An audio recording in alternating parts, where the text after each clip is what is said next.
According to a study published in Nature Climate Change, renewable energy such as solar energy or wind power will not be sufficient to curb warming if at the same time fossil fuels are maintained at the same level. Researchers have noted that renewable energy represents only 3% of global energy consumption. We speak to Glenn Peter, a researcher at the Center for International Climate Research, joining us from Oslo in Norway.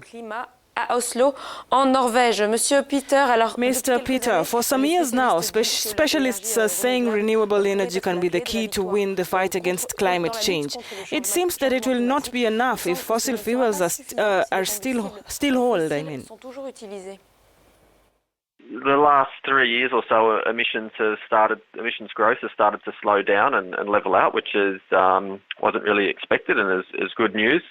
And at the same time, there's been very strong and positive growth in renewables, particularly solar and wind, which is also good. But there's also some sort of other developments which are sort of happening,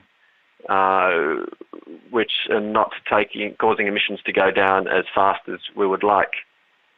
So the growth in wind and solar, for example, is not necessarily replacing fossil fuels, but as additional energy on top of fossil fuels. So fossil fuel consumption is not changing that much, not as much as we would like. And when we look forward in the next 5 or 10 years, we need some pretty dramatic reductions in global emissions, and that can only come if we start to reduce using fossil fuels in large scale, or if we start to apply carbon capture and storage.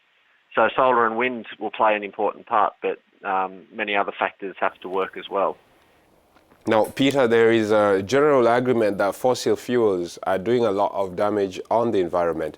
How could we explain that till now the renewable energy represent only 3% of the world's consumption?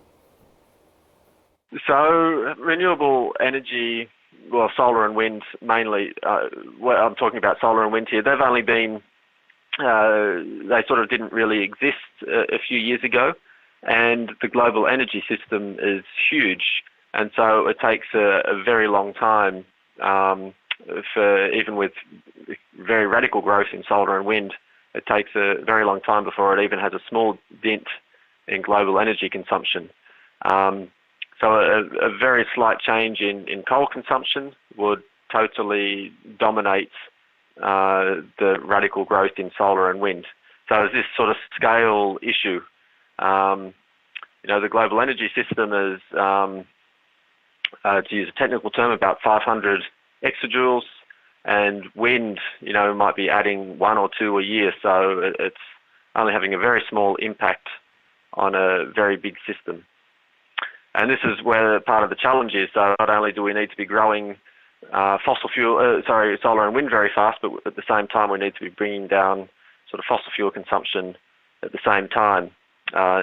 Sort of help give that solar and wind a boost. A last question, Mr. Glenn. According to the study, some technologies really useful to reduce the temperature, like carbon capture and storage, are not yet operational. Any explanation to this? If we want to have an ambitious climate target, say to keep temperatures below 2 degrees, then we need to have global emissions go to zero. And relatively soon, let's say by about 2050. And it's very hard to get all emissions to zero. For example, we may have some agricultural production, some rice or some cattle, which has some emissions which are very hard to mitigate. We may have some, let's say, poorer countries which are still using coal in their electricity system and so on. And so to offset some of those positive emissions, we might need to remove carbon from the atmosphere. And we can keep using some coal and gas in particular if we also stop the pollution from going in the atmosphere. And we can do this with carbon capture and storage.